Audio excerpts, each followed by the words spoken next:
एक गांव में गोपाल नाम का एक किसान रहा करता था। उसके पास जो जमीन थी वो उसमें अलग अलग फसल उगाया करता था।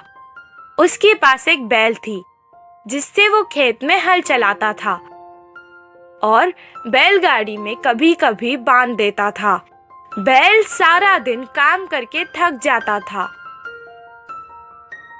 कभी कभी उसे अपने मालिक पर बहुत गुस्सा आता था, पर कुछ नहीं कर सकता था। वो सोचता था कि एक दिन उसका भी समय बदलेगा।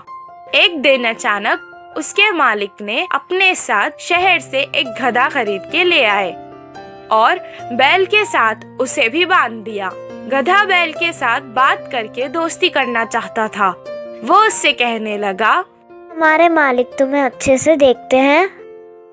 गधे की बात सुनकर बैल दुखी हो गया और अपना सारा हाल सुनाने लगा। ये सुनकर गधे ने कहा, अगर तुम्हें काम से बचना है तो मैं एक उपाय देता हूँ। इसी बात का वो इंतजार कर रहा था कि कोई उसे काम से बचने का उपाय दे।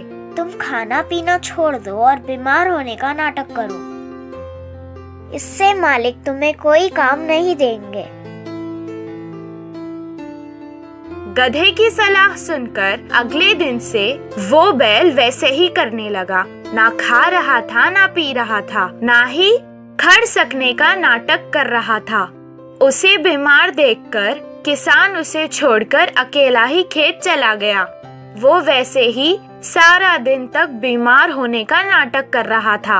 8 दिन बाद किसान ने उस तंदुरुस्त गधे को बैल की जगह अपने साथ खेत ले गया। जो काम वो बैल से करवाता था वो अब गधे से करवाने लगा। सारा दिन मेहनत करने के बाद गधा रात को थक जाता था। बैल को आराम करते देख के वो कहने लगा, अయ్यो, मैंने उसकी मदद करके अपना ही नुकसान कर लिया। बचने के लिए कुछ उपाय सोचना पड़ेगा। सारी रात वो यही सोचता रहा।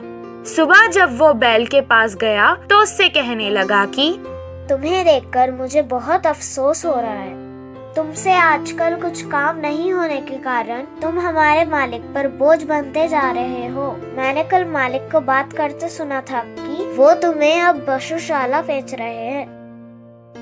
गधे की बातें सुनकर वो सोचने लगा कि अब उसे अपना नाटक बंद कर देना चाहिए। अगले दिन से वो तंदुरुस्त होकर खाने और पीने लगा। उसे तंदुरुस्त देखकर किसान उसे अपने साथ खेत ले गया। अब वो उससे ही सारे काम करवाने लगा। इससे गधे को आराम हो गया। इस कहानी से हमें ये शिक्षा मिलती है कि कभी कभी किसी को सलाह देने से भी हमें परेशानी हो सकती है।